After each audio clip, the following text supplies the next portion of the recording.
Hello everyone, welcome to Hidden History on Urbanist, a series that's going to explore the secrets, mysteries of places all around the world, the stories that you won't hear in the history textbooks, and the places you won't find in the guidebooks.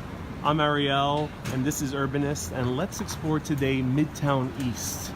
Now, if you're watching and hearing me right now, just skip 2 minutes ahead because I'll be waiting for people to come online. Right now we are on 49th Street and 3rd Avenue. Welcome everyone, nice to see you here. Hello everyone, let me know where you're watching from and let me know what's your favorite secret place in your city. Because today we're going to talk a lot about secrets all around cities, all around the world. So let me know, what's your favorite secret places in cities? Hello Pauline, hello Francis, hello Robert, hello Becky, hello George, hello Tanya, hello Kay, hello everyone. Hello Janice. Share this video right now with your friends and family. Let's get as many people here as possible today. Like this page if you want to see more videos like this. So welcome everyone, I am back on live for the series premiere of Hidden History, which I'm going to explore on a weekly basis throughout cities all around the world. The first season is going to be, of course, in good old New York. And we're going to explore the secrets, the mysteries of cities. Really the stories that you won't find in the textbooks, because sometimes they might be too shocking, might be too surprising, might be too weird to write in the textbooks. And we're going to go to places where you won't find it in the guidebooks. Some places that are not even on the map, which is going to be our first stop. But first, let me set up today's tour. We are in Midtown East, the most cosmopolitan area of all of New York City, surrounded by skyscrapers all around us. Now, these skyscrapers, we take them for granted because I'm standing by another building over here. There is a few of the skyscrapers all around me, and they're standing. They are towering above my head. However, why do they stay standing? Do they ever fall down? I'm not talking about falling down due to an external attack, as it has unfortunately happened in New York City and some cities around the world. No. Do they ever fall down on their own? Well, at the end of today's tour, for our final stop, we're going to learn about a particular building that nearly wiped out Manhattan.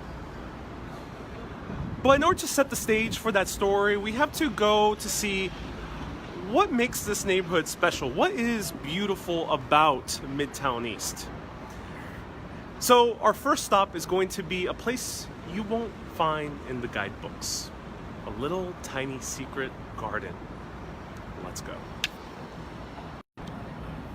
Hello Helen, hello Veronica, hello Alda, hello Robert from Austria, hello Valentino, hello Jonathan from Northern Ireland, loving this, amazing. Can you show me the Big Apple? Robert, yes, you will see the Big Apple. Hello Violet, hello Joanne, hello Laura, hello Gladys, and hello everyone. Allison, you say so excited to hear your voice again. Thank you. And hello Mabara, hello Janice. And I'll be talking a lot more to all of you after this broadcast. I'll be doing another different live video. Coffee break on the Urbanist community page. But today, let's stick to the history for this particular video, and I'll be answering more of your questions afterwards.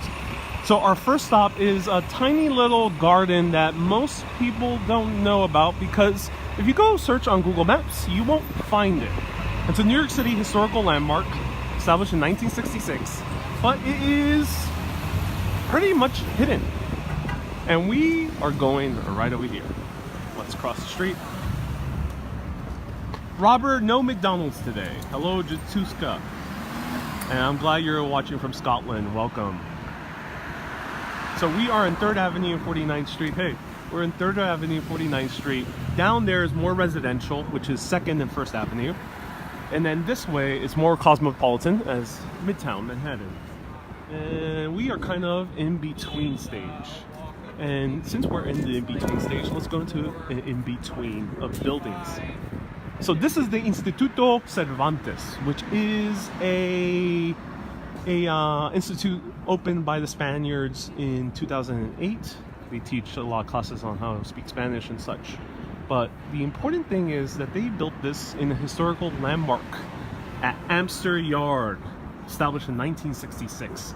Now Amster Yard has a tiny little sign over here. You can't find it in Google Maps.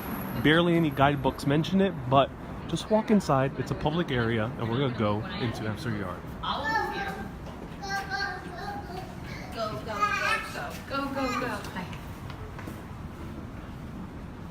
So Amster Yard over here says, because of its unique character, architectural beauty, and aesthetic interest, Amster Yard has been hereby designated a New York City landmark, built in 1869 to 1870, altered in 1945 by Harold Sterner, architect. He's the one who declared it in 1966. But you're going to be surprised here. Here's the Instituto Cervantes, which means Instituto Cervantes, which is the famous Spanish writer who wrote Don Quixote. But this is the place we're yearning to see. Hello Dan, hello Jatsuska, hello everyone. I'll be talking to all of you a little bit more for the coffee break. For Hidden History on a weekly basis, I'll be mostly talking about the history on live video, so you can join me along live. But if you want to chat, we'll be chatting afterwards for our coffee break. Isn't that the Skyline Citibank? Oh, Sergey! Spoiler, Sergey. So here it is, everyone. Look at this. Whoa.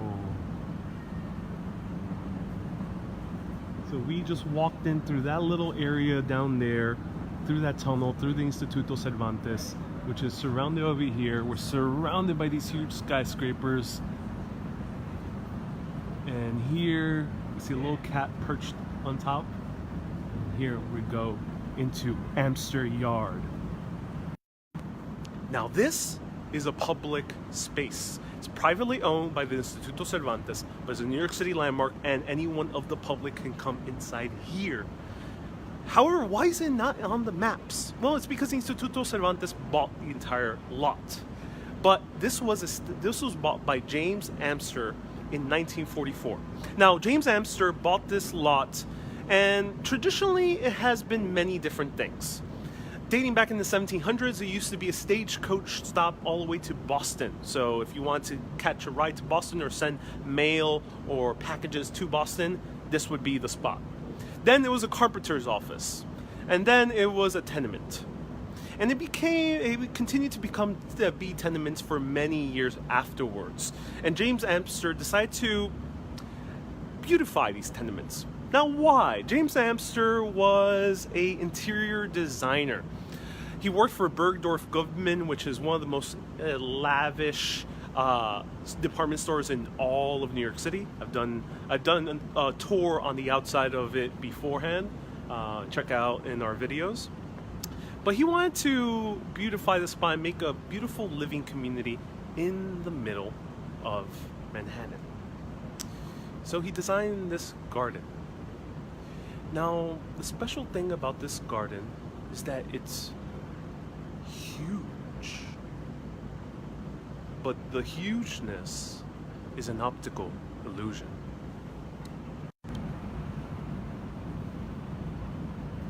Hello Robert, hello Zoltan. I'm so glad you think it's beautiful. Look at these beautiful chairs. Now James Amster was so in love with this garden. He treated after every single plant, planted every single vine, and made everything possible here. And when it was declared a New York City landmark, he was so proud in 1966 that he held this huge party, and a lot of the top designers, sculptors, and people in the art world came here to celebrate with him. Now, we are, yes, indeed surrounded by apartments. This was before tenement buildings that were very historic, dating back to the late 1800s. Fortunately, they were derelict, and even though they were considered landmarks, they were destroyed. The only thing that survives from that era is this humble little garden called Amster Yard. And this is the best place for a coffee shop. It really is. And thank you so much for asking that question. Look at this. Oh, this is not cast iron. It looks like cast iron, but is fake cast iron. It's aluminum. But the special thing here is this.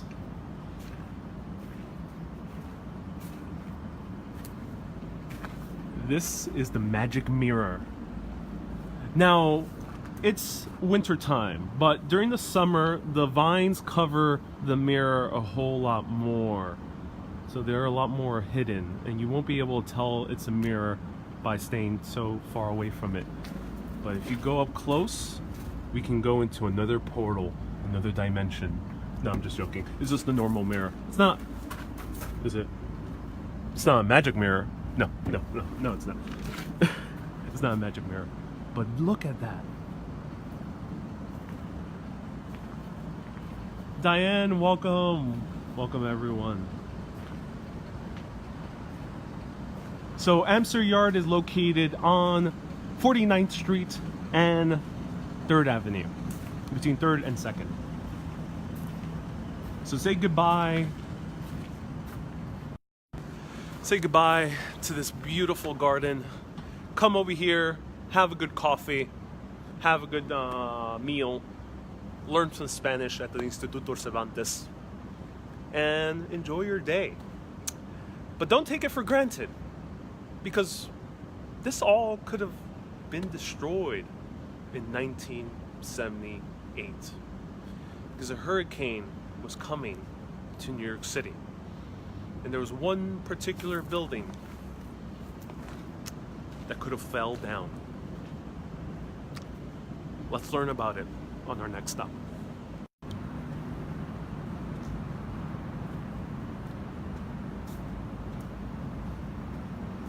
So this is one of the best kept secrets. Becky, I hope not. The mirror looks fairly clean enough, so I don't think so. So again, if you want to see how I got inside here, learn everything, you can always watch the replay. This series of Hidden History will be only about 45 minutes long, so it'll be very much more digestible, so you can watch the replays a lot easier. And then throughout the week, I'll be doing more wanderings and longer live videos. So Amster Yard, right over here. Let's go to our next stop.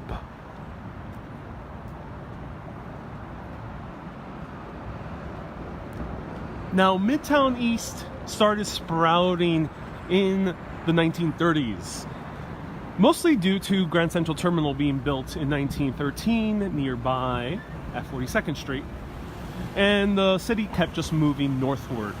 And by the 1930s, this was the hot new neighborhood to build these huge towering skyscrapers. One, because downtown Manhattan was already packed to the brim, and two was because of the setback laws. And the setback laws meant that buildings couldn't tower directly above. They had to tier up.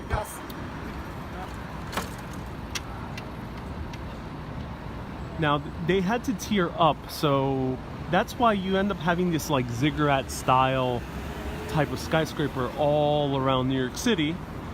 Not the newer ones, because the laws have changed since then, and it depends on where you built them. There's also many other laws according to that. But you'll notice a lot of these buildings are set back. And since there was more space here, it was a lot cheaper to build here than downtown Manhattan. That's why in the 1930s, everyone started flooding here, including one of the most extravagant hotels that the city has ever had, the Waldorf Astoria. We're only one block away, and let's wait for the light and cross the street.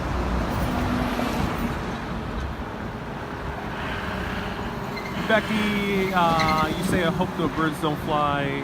One of the best New York City secrets. Hello, Ellen. I'm doing well, Ellen. Hello, Azura.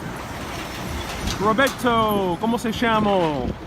That area was called Amster Yard, and my name is Ariel. I'm Ariel with Urbanist. There's a Facebook Live series on Urbanist called Hidden History. It's going to air weekly, every Saturdays at 1 p.m. in New York. And then when I go to a new city, I'll probably change the time. Look at this beautiful mural. It's in honor of September 11th and the firefighters who offered their lives to save many thousands of people. These were part of the 343 unit.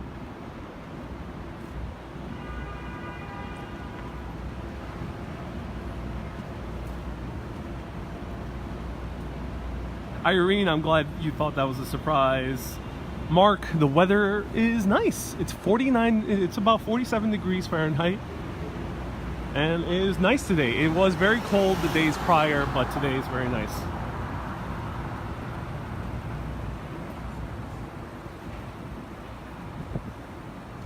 And Tara, you say beautiful art. Indeed, there is so much gorgeous art here.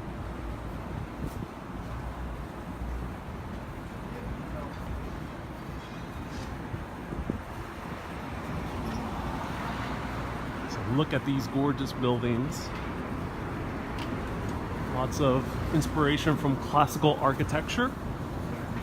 Here you have, this is striking me as neo-Gothic, or no, actually no, probably a little bit older, neo-Roman. We're gonna see another building that is even more extravagant than this one. This is currently a Marriott Hotel.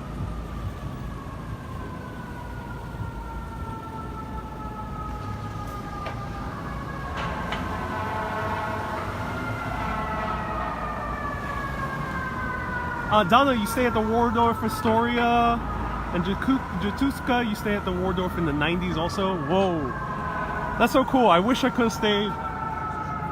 Being a New Yorker, I rarely ever stay in hotels in New York. But here is the Waldorf Astoria. Now, unfortunately, it is closed. It's no longer accessible.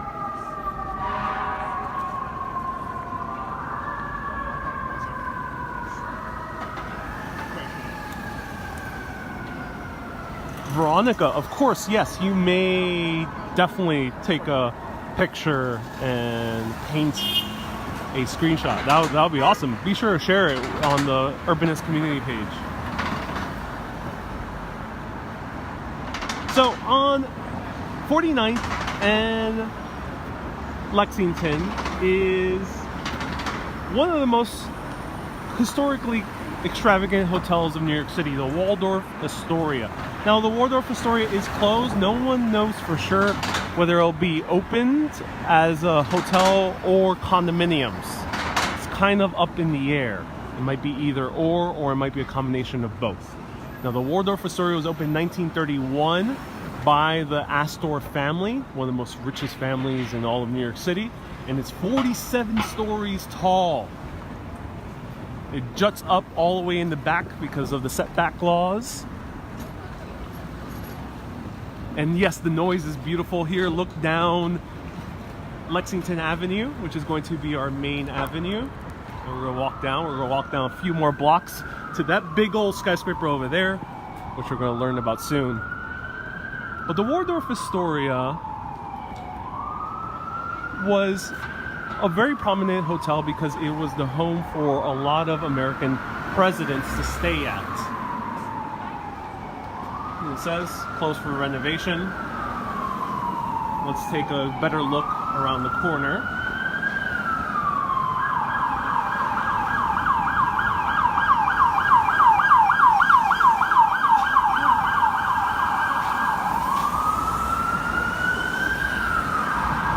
Taxi cabs, lots of traffic usually on Lexington Avenue, and especially in the weekdays. Today's a weekend, so there's a little foot traffic, but usually there's a lot of foot traffic as well because it is a heavy business area. And lots of taxi cabs. Here is the Waldorf Astoria, and you can see how tall it is from the back. Now, the funny thing about the Waldorf Astoria was it was opened by two rival factions of the Astor family in the early 1900s. Two rival factions of the Astor family one opened up a hotel in 5th Avenue and 34th Street, which is the modern day location of the Empire State Building. However, a second one opened up right next door on the other side of 5th Avenue and 34th Street. This didn't bode well with the family, and they thought it was playing too much competition within their clan. And because this was one of the most richest families in all of New York City, they couldn't really keep up with that bitter competition. They had to join forces. So they built a alleyway and connected both of the hotels together and called it the Waldorf equals Astoria. So they actually put an equal sign. Nowadays, once Empire State Building bought the land to build it in 1929, 1930, they decided to move the Waldorf Astoria here and remove the equal sign and just put a hyphen because the equal sign was rather awkward positioning. Now, yeah, this may not open until 2021, which will be quite a while. However, in the Waldorf Astoria, there is a secret that lies below our feet right now. And that secret is a track, a railroad track that leads directly to Grand Central Terminal. You take this track all the way to Grand Central Terminal, and that's track 61. Now, at the end of track 61 here in the Waldorf Astoria, it terminates here, and there is a ramp that goes down from the railroad into an elevator, and the elevator goes all the way up to the main floor. Now, this elevator is huge, and if it weren't for reparations, I wish I could show it to you, but this elevator was big enough to fill a armored car limousine. Now, why is that? Why do you need an elevator that big? Yeah, freight elevators get pretty big, but this one seems rather excessive. Well, they built this armored car size elevator in order to fit the armored car of President Franklin Delano Roosevelt. And many subsequent presidents afterwards may have also used that same elevator to transport their armored cars up this elevator from a railroad into the Waldorf Astoria. Now, Franklin Delano Roosevelt decided to use this elevator, specifically this secret track and then elevator, in order to hide the fact that he was disabled. It was the height of World War II, so he couldn't let on to the American people that he was paralyzed from the waist down. It might have been pretty demoralizing at that time. It was different times back then. So people would be more understanding today. So when he got to New York City, went directly underground, went up here, did his public appearances. This was just the very beginning of television. Radio was already becoming a thing, also the beginning of newsreels. So no one really knew that he was paralyzed from the waist down. The American public didn't know. Actually, a lot of people didn't know until after Franklin Delano Roosevelt was president. Now, there's one other cool thing about this hotel. Hello, Sarah! Oh, just Tuska, I'm so happy you love my secret reveals. Let's take one look at the hotel. Now, this hotel used to house one of the greatest discoveries that was made in the 20th century. This discovery deeply impacted both the Christian, Judaic, and Islamic faith. Hello, Nassim, and hello, Brian, and hello, everyone else. I will say hi to all of you in the coffee break after this broadcast. Now, the secret that changed world religions wasn't made here. It was made along the Nile in Egypt, all the way down in Ethiopia. And that was the Dead Sea Scrolls. It was the original texts that were used to make the Christian Bible and a lot of the Old Testament. Now, these old religious texts were lost to history. What we read in our modern Bible is something we really barely, it's only a fraction of what was originally written in early Christianity. Now, why is this important? Why am I talking about some random scrolls that were found halfway across the world? Well, when they were found, a portion of them were sold secretly. Another portion was sold not so secretly. A portion of the Dead Sea Scrolls was transported here to the Waldorf Astoria. And a firm put a posting on the Wall Street Journal. Ancient biblical scrolls for sale. Sale for more than $20,000 at the time, which is a huge amount. Now, this was in the mid-1900s. It's kind of shady to say you're selling some ancient biblical scrolls. Remember, this was kind of the beginning of the craze of men wearing turbans and reading your astrology, or people saying that they had psychic powers. So people took this with a grain of salt. There was a professor in the U.S. who couldn't really reveal his identity because he had to verify if these scrolls were real without making a big fuss of them. Because if it were to make a big fuss of them, if they weren't real, it would be a huge scandal that would tarnish this hotel. It would tarnish the firm that was selling these scrolls. It might tarnish his own name. If they were real, the price might jut up way higher. So this professor went under the pseudonym of Mr. Green. Mr. Green came to the Waldorf Astoria from his university in the US and spoke with the firm selling the Dead Sea Scrolls. Now, the Dead Sea Scrolls were hidden inside a room inside this Waldorf Astoria. Now, this particular room is temperature controlled. Why do they have a temperature, not temperature controlled just merely of air conditioning or heating, but temperature controlled to the extent that is perfectly atmospherically controlled, similar to what you would see in a pharmaceutical cabinet or when you're storing organic material if you're a scientist. Why does the Waldorf Astoria have that? I'm not entirely sure. But they had that. It was a perfect place to store the Dead Sea Scrolls. So they took out a tiny little piece of a fragment and gave it to Mr. Green, the mysterious person who wouldn't let out his identity.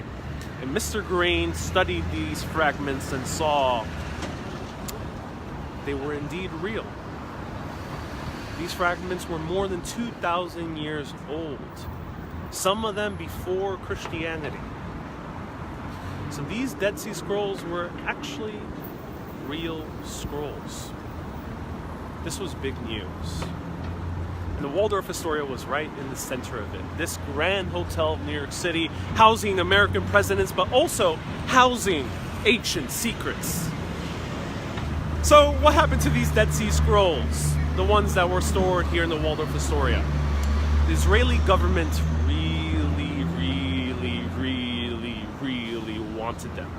Because at the same time, Israel was in hot water. It was a recently established state in the Middle East, and they made claims that the Jewish community was there originally. At that time, it was kind of disputed whether that was true. Now we know it's pretty accurate. So they needed the Dead Sea Scrolls in order to prove that, and in order to show some validity that they can stay in Israel. Now, I'm not going to get into politics, but that's what they wanted. So they end up paying over $200,000 for those Dead Sea Scrolls. They got those Dead Sea Scrolls, and now when you go to Israel, there is a place in Jerusalem, many feet under the ground, in a safe that is also temperature controlled, but also sealed just in case there is a nuclear attack or some type of natural disaster. It is sealed and put into a steel casing where they store those Dead Sea Scrolls that used to be here. And that is the history of the Waldorf Astoria, short history of the Waldorf Astoria and its 2 secrets. Now let's go to a simple little subway grate that used to be one of the most famous subway grates in all of New York City.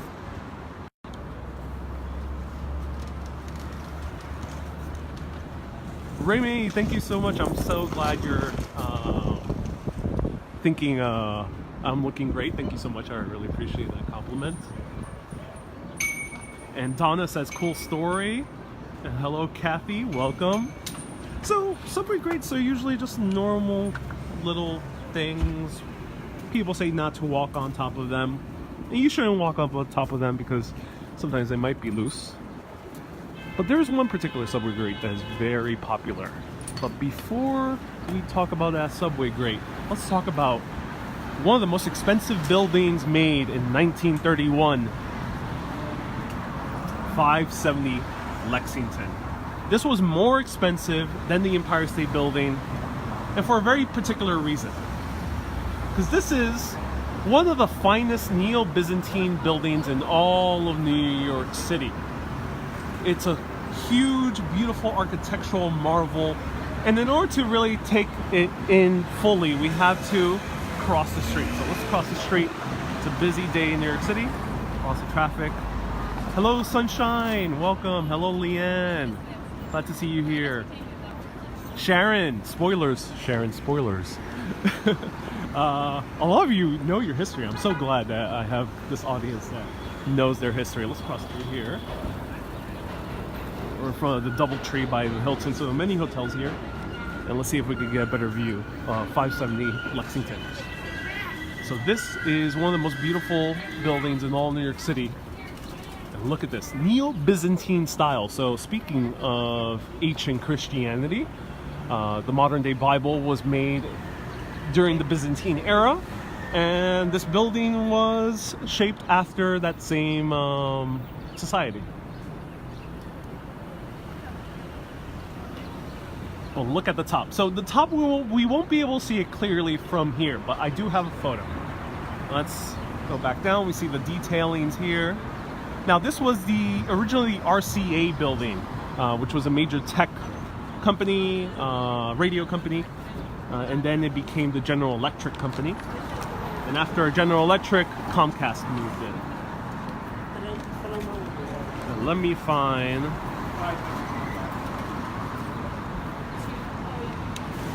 kind of funny, right? It's just been like...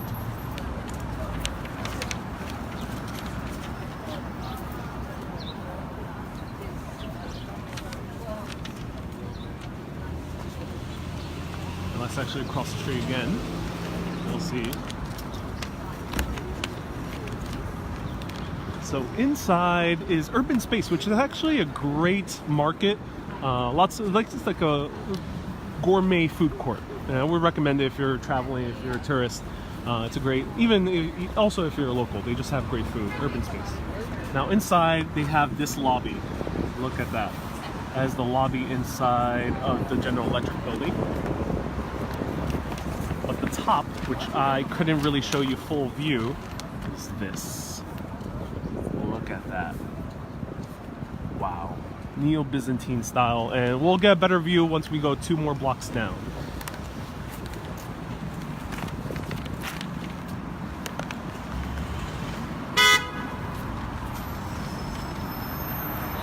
I'm so glad, guys. So many wow faces. Thank you everyone so much for commenting and for sending your hearts and wow faces and everything.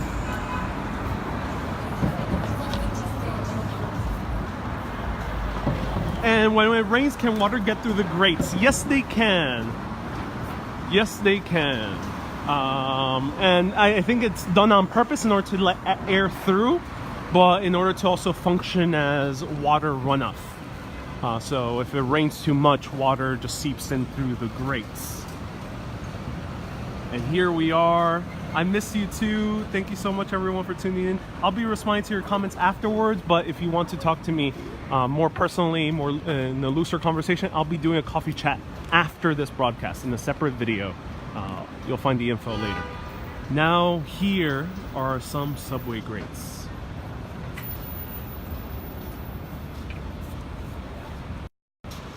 Now, luckily, I am wearing pants and have a pretty short jacket, so I won't be the victim of a sudden gust of wind coming from the downtown 6th train.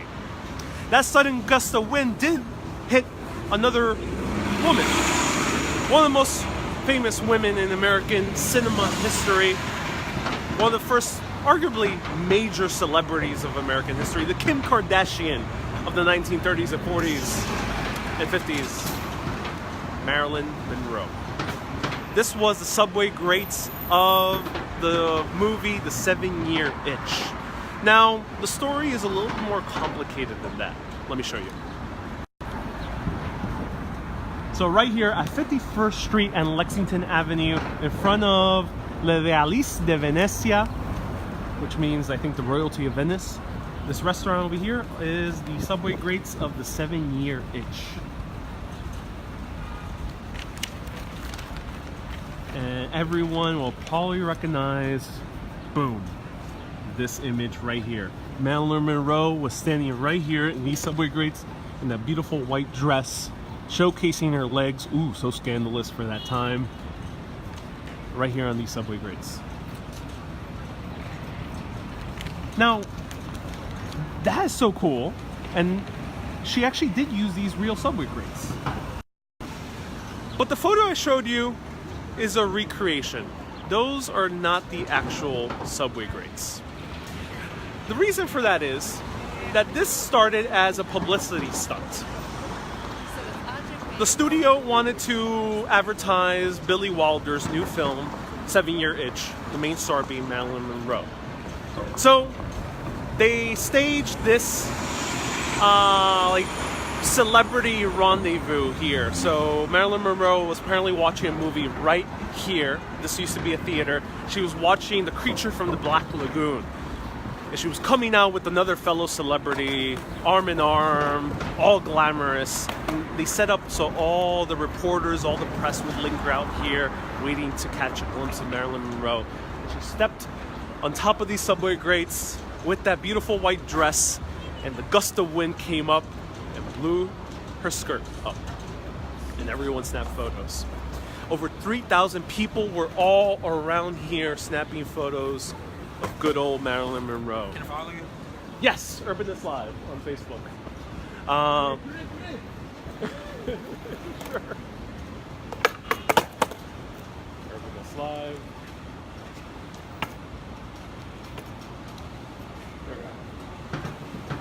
There we go. What's your name? Isaiah. Isaiah. Nice to meet you. Pleasure. All right. Have a good day. You too. There we go. New follower. Okay, so what was I saying? 3,000 people came here to see Marilyn Monroe on those subway grates. That was such a huge publicity stunt, published all around the US and including many other parts of the world. They saw this iconic, amazing photo of Marilyn Monroe that the studio ended up realizing, and Billy Wilder, the director, ended up realizing, oh, wait a minute, this is so popular, we gotta fit this into the movie. So they wrote a new scene in the movie and made sure that they included the subway grates. Now, the subway grates publicity stunt wasn't filmed. It was only photographed. So what did they do? At that time, they didn't really film outside the streets of New York City. It was extremely rare. So rare, I think the very first movie that filmed outside outside New York City was around the early 60s, and it was a major musical. And that was only for like 6 minutes of runtime. Super rare. There wasn't any filming outside New York City. It was very hard to film, period, in the outdoors because of sound. So they recreated the subway grates in the Hollywood set. They recreated this entire street. They recreated the facade of the theater that used to stand right over here, and recreated almost verbatim that very iconic shot of Marilyn Monroe with her skirt flowing up. And now that image is imprinted in our heads, even for people that might be younger than my generation, Gen Z, might not even really know who Marilyn Monroe is, but I think they can still recognize the image. That's how iconic it is. So, subway grades, beautiful buildings, a gorgeous hotel, a tiny little secret garden. All of this. 1978. A hurricane was coming. And this could have been all destroyed. If this particular event would have occurred, I wouldn't be able to do this tour today. And this event ties to the construction of one building, only 1 block away. Let's go.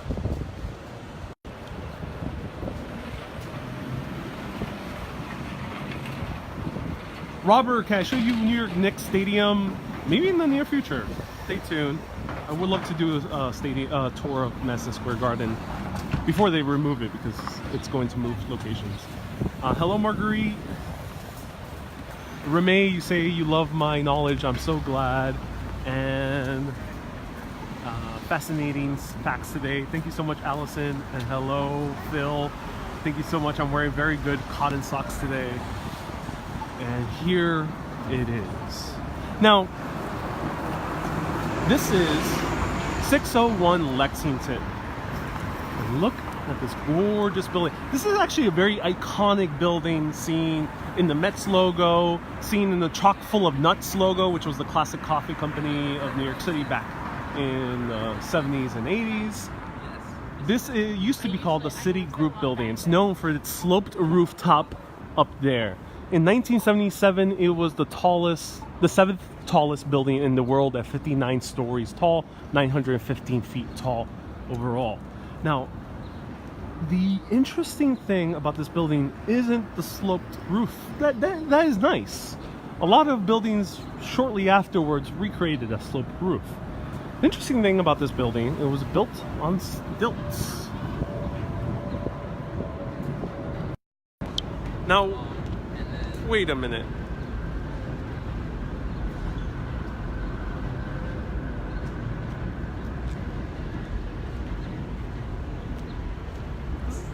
Does that look safe to you? I don't know. I used to love Legos. I used to love like building things with like Lincoln Logs and Jenga pieces. Every time I tried to build something like that, I'm on Facebook Live. Urbanist. Hey.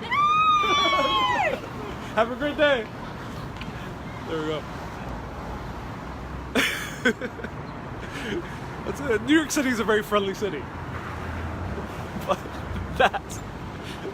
that doesn't look like a very friendly architectural structure. I've tried building buildings like that when I was little on my Lego pieces and Lincoln Logs. It never stood still. And this is 59 stories tall. This is huge. 1977, it's the seventh tallest building in the entire world. So, what happened? Well, if they built it, it must be stable, right? Like, they wouldn't build a building that would be unstable.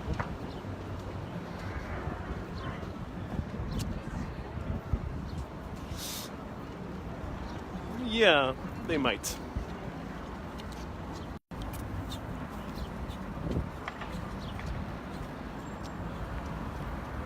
So, this is 150-foot stilts. Now, why did they build it on stilts?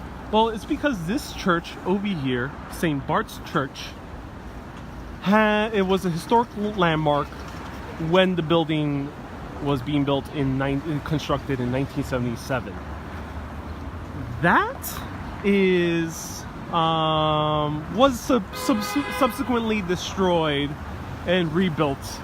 But one of the conditions in order for this building to buy up the land and then build this huge skyscraper would be to allow the church to stand in the corner.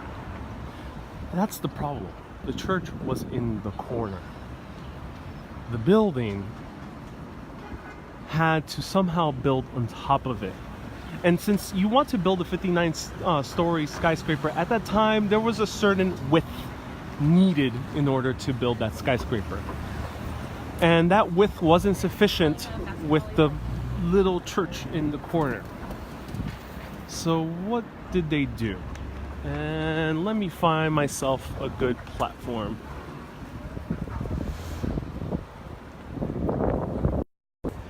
So what did they do? Well, the architect responsible for this was William Lemessurier. William Lemessurier was a renowned architect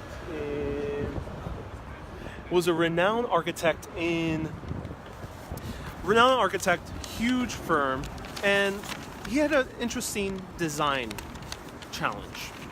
So in order to make up for this design challenge, he had to make a radical new thing. He was in a Greek diner with his fellow engineers, and William Lemessurier, the spur of the moment, being given this project, drew the design. 2 stilts on the bottom and a chevron pattern in order to sustain the structure of the building.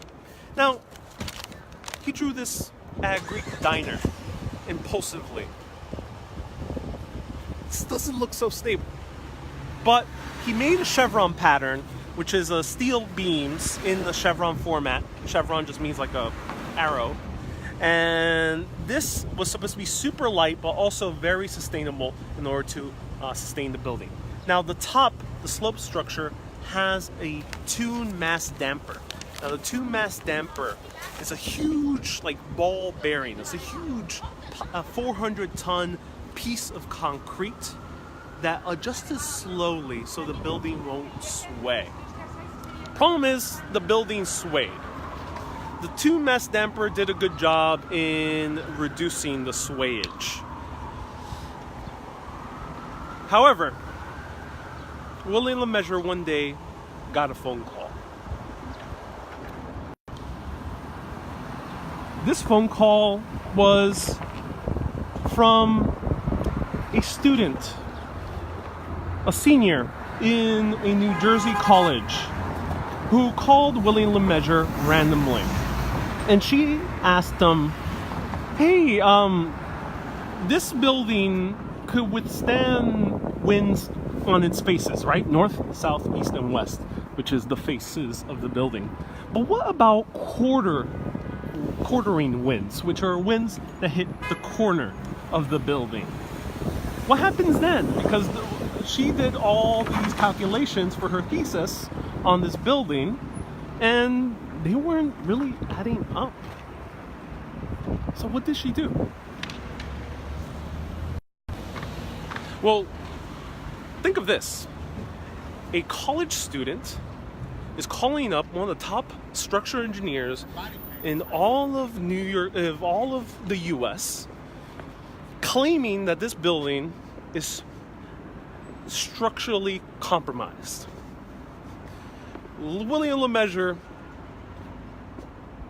even though he was a little bit stunned at it, he wasn't quite so surprised, because immediately he pushed the numbers. And as he pushed the numbers, I'm a little bit terrified that he was standing right below it.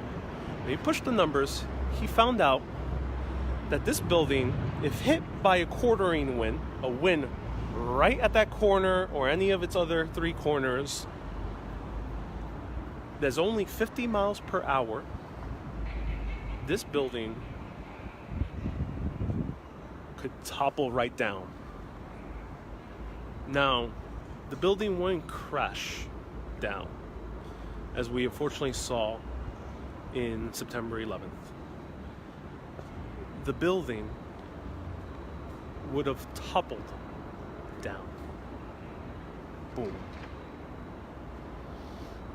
Now, let's take a look at the skyline around us. We are surrounded by buildings of similar height.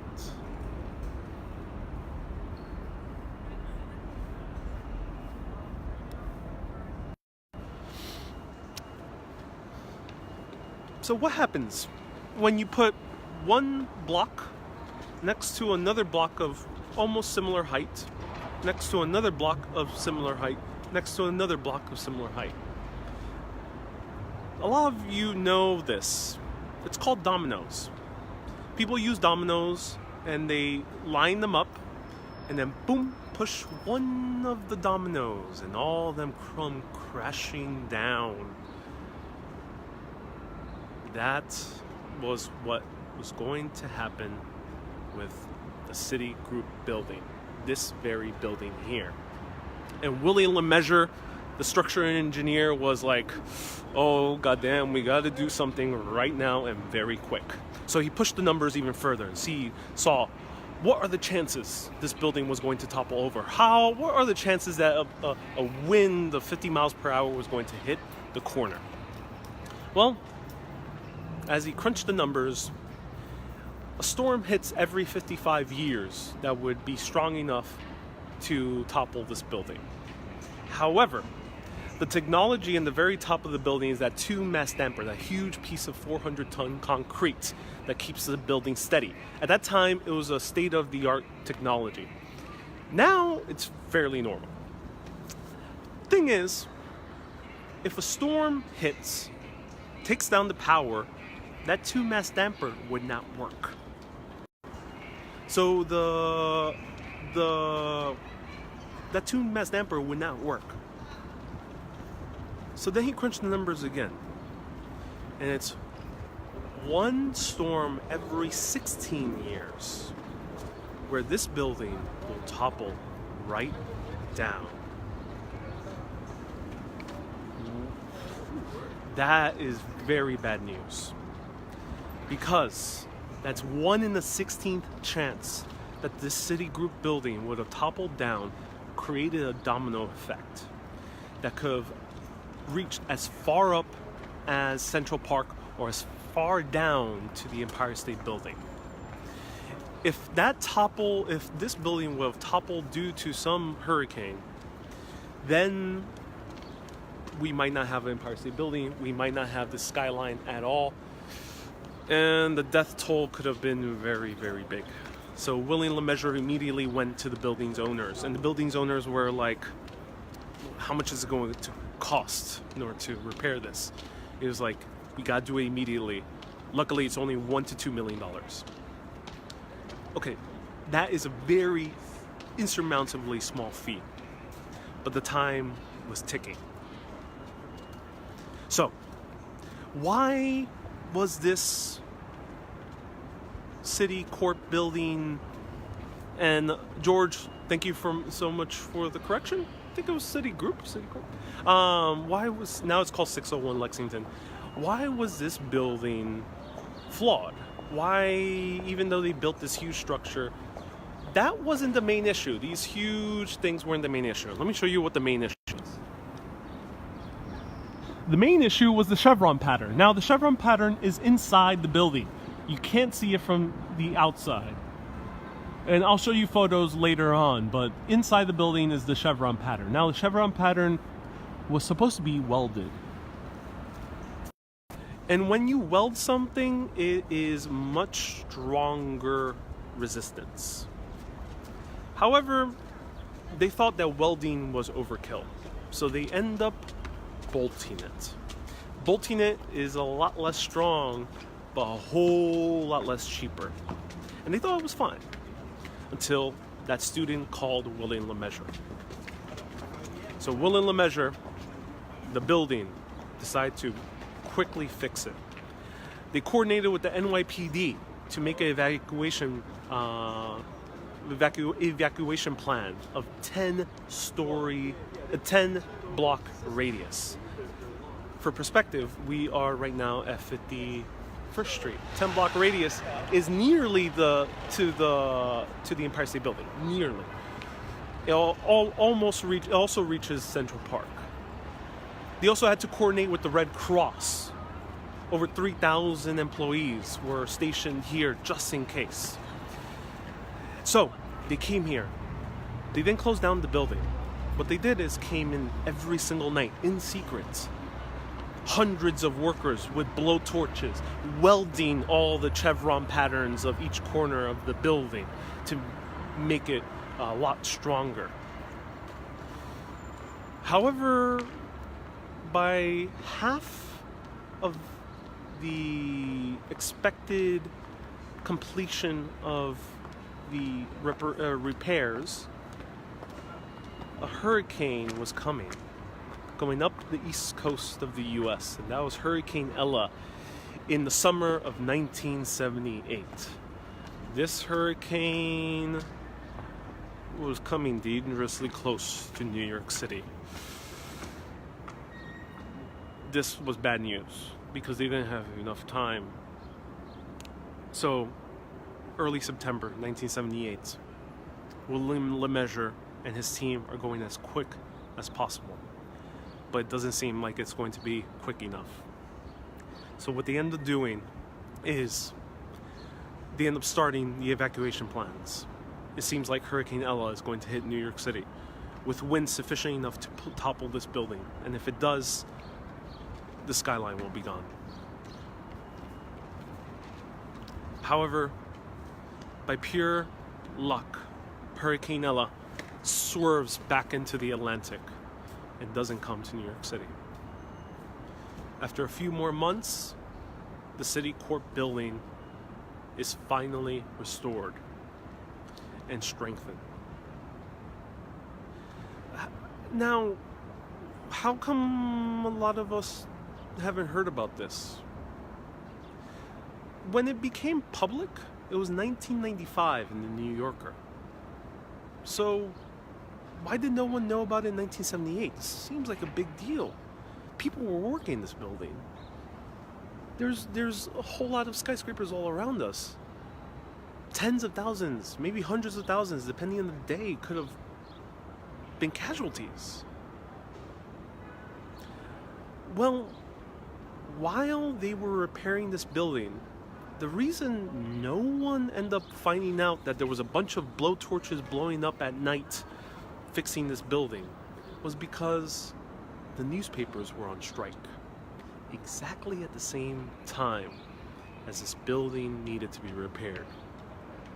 So in the short few months, as a hurricane came closer to New York City, threatening the very skyline this city has built over more than 100 years, no one ended up knowing about the disaster that New York City came very close to having because the newspapers were on strike. And luckily, William LeMessurier's team realized their mistakes and ended up fixing this building very quickly. But I don't think he's the true hero of this. Who was the student that ended up calling William LeMessurier? Well, 1995. Actually, 1996, 1997, around there. Shortly after the New Yorker article broke, there was a documentary made of this building. This documentary was airing on television.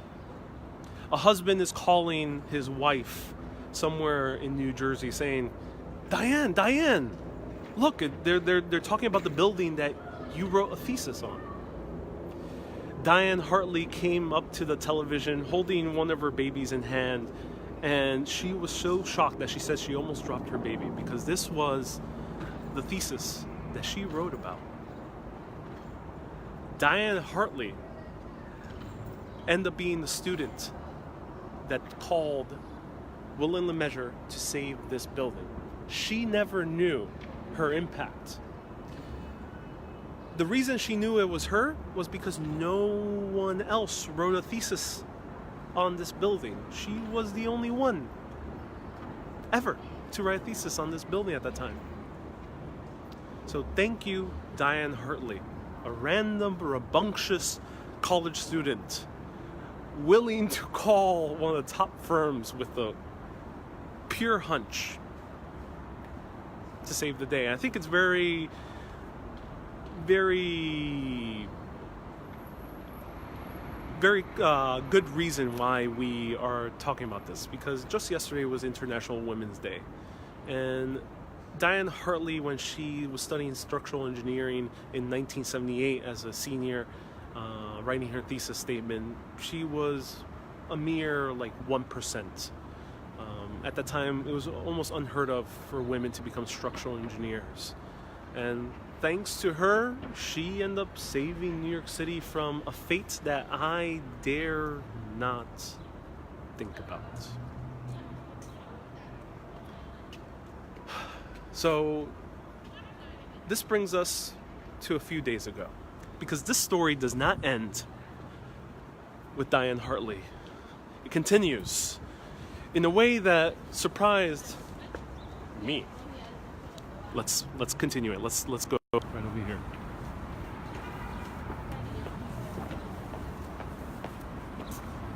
Donald, I'm so glad you find it fascinating. Hello, George.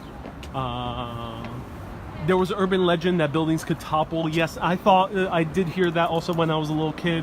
I thought it was rather ridiculous that buildings could fall like dominoes, but apparently they can.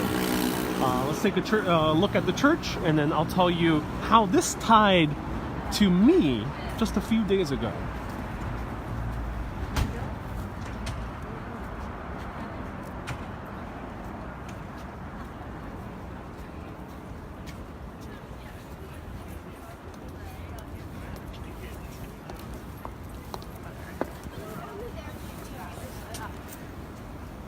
So here's 601 Lexington, and sorry, my mistake, St. Bart's Church is a church just a few blocks away, St. Peter's, and this is the church. They restored it about like a decade afterwards. Now, a few days ago, I had a freelance gig, and if many of you don't know, aside from making videos on Urbanist, I make videos for clients. So I'm a freelance filmmaker. And I had a freelance gig with this company shooting an event. And I won't mention the company, I won't mention exactly what offices they were in. But I didn't know what the venue was going to be, and this was on Wednesday. And I ended up finding out that the building wanted me to file an insurance policy to film in this particular venue. And this insurance policy was one of the first times I ever was required to film an insurance policy to shoot an event. Mind you, I am a one-man team. I use a DSLR camera. It's not a big deal. And it usually never is. I never is asked to have an insurance policy. So I did some further digging, see how much this so-called insurance policy would cost me to film for the event. I ended up finding out that the insurance policy is nearly $3,500. Which is a huge amount for the type of project I was doing for this particular client. And I found that very odd. But then I searched the address. And I was already learning about this building because of researching for this broadcast. And I found out that this was the same building that I had to work in last Wednesday as I was researching it. By pure coincidence, I had to work right there, and I did. And I shot the videos for the event, went all smoothly. But I tell you what, I was terrified as hell. Just going in there. And it was really cool seeing the chevron pattern, so I'll post a photo of how the chevrons look from the inside. But that was pure coincidence, and once I ran into that coincidence, I thought to myself, okay, that's a sign I have to tell that story. So thank you everyone so much for tuning in. I'm Ariel with Urbanist. This has been Hidden History. This has been Hidden History, where I explore the cities where I explore the mysteries and secrets of cities all around the world. And you'll be seeing an episode every week here in New York City at 1 p.m. on Saturdays. Tune in on the Urbanist community page. The link is in the description if you want to see a coffee break with me and chat a little bit more. I know a lot of you had a lot of comments. Feel free to ask those questions afterwards. I'll put the link in the comments as well. And if you want to see an extended tour of this Midtown East and see the other secret parks inside here in this neighborhood, you can become a supporter and support this project so I can continue making more cool stories like these in different areas of the world. So become a Facebook supporter. The link is also in the description, and you get access to an extended tour of this video. Thank you everyone so much for tuning in. Keep being awesome, and always keep on exploring. Have a great day, everyone. Bye-bye. Bye, and please stay standing. Please, no, stay. Okay, all right, go.